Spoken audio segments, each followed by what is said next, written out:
કતારગામના સ્થાનિકોની વિશાળ rally, TP scheme 49-50-51ની reservation રદ કરવાની માંગ. રહેણાંક મકાનો પરના રિઝર્વેશન રદ કરવાની માંગ. સોસાયટીની વાડીઓ અને પ્લોટ બચાવવા રજૂઆત કરવામાં આવી. વર્ષો જૂના મકાનોને કપાતમાંથી મુક્ત કરવાની માંગ કરવામાં આવી છે. મોટી સંખ્યામાં મહિલાઓ સહિત સ્થાનિકો પણ જોડાયા હતા. તો મનપા કચેરીએ આવેદનપત્ર આપીને રજૂઆત કરવામાં આવશે. સંવાદદાતા કીર્તેશ લાઈવ જોડાયા છે વધુ માહિતી આપવા માટે. કીર્તેશ, જે પ્રકારથી માંગ સાથે વિશાળ રેલી યોજવામાં આવી છે, શું વધુ માહિતી, શું વધુ અપડેટ, લોકો શું કહી રહ્યા છે?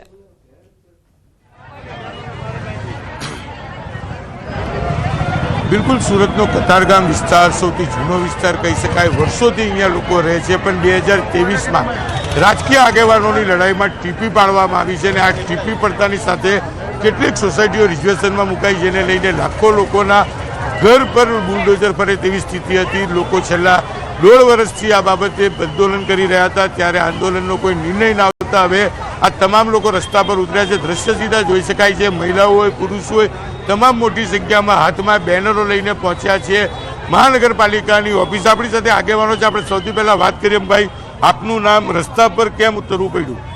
અભિન કળથિયા.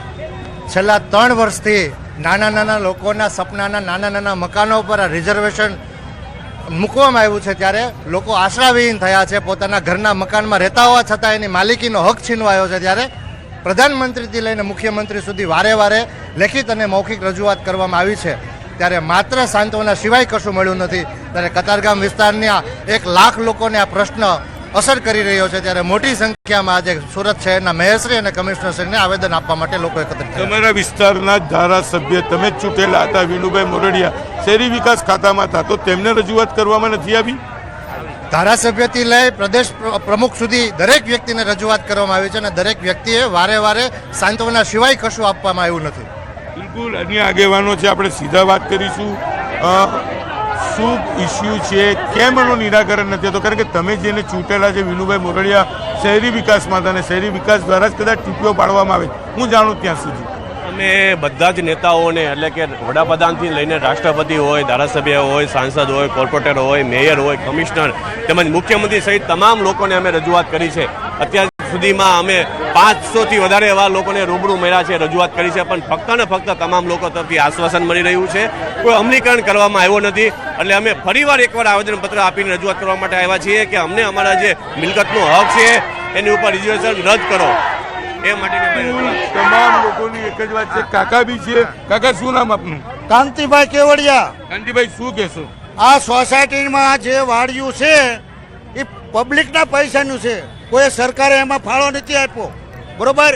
તો અત્યારે રિઝર્વેશન મૂકી દે, કોણ મૂકી દેશે? કેટલા વર્ષથી આ સોસાયટીઓમાં રહો છો? 35, 40 વર્ષથી છે. તો બરોબર, અમારે નાના મોટી કામ કરવાના, બેસણાના કામ કરવા હોય, શ્રીમતના કામ કરવાના હોય કે પાણી ઢોળના કામ કરવા હોય તો ક્યાં જાય છે માણસો? સરકાર તો કાંઈ આપતી નથી. બિલકુલ જોઈ શકાય છે, લોકોમાં આક્રોશ છે, કારણ કે 35-40 વર્ષથી રહેતા છે લોકો. તમામ લોકોની સોસાયટીઓ છે, મકાનો છે, લોકો વેરો ભરતા છે અને 2023માં રિઝર્વેશન મૂકી દેવામાં આવ્યું છે. અને રિઝર્વેશનનો અમલીકરણ થાય તો અનેક લોકો ઘર વિનોવાના થઈ જાય. કહી શકાય છે કે 2 નેતાઓ કે રાજકીય નેતાઓની લડાઈમાં નિર્દોષોનો ભોગ લેવાઈ રહ્યો છે. બિલકુલ કીર્તેશ, આભાર.